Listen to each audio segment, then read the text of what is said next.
In this video, I will walk you through the instructions of creating your MOER account. To begin, visit the website moer.maricopa.edu. Remember, it's spelled MOER.maricopa.edu.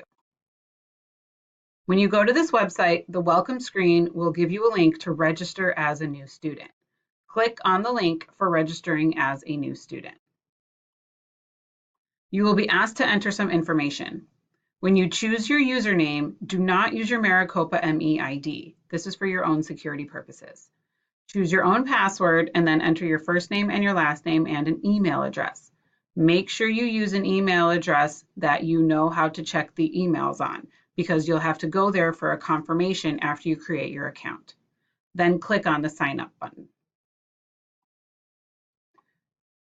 Once you create your account, you will be asked for a course ID and an enrollment key to get into our Math 092 course in MOER. You can find these credentials on page 2 of the syllabus. After you enter the course ID and the enrollment key, you will be brought to our Math 092 course. Make sure it says Math 092 Online Spring 2019 at the top. If you've arrived at this screen, then you have successfully created your account. Congratulations!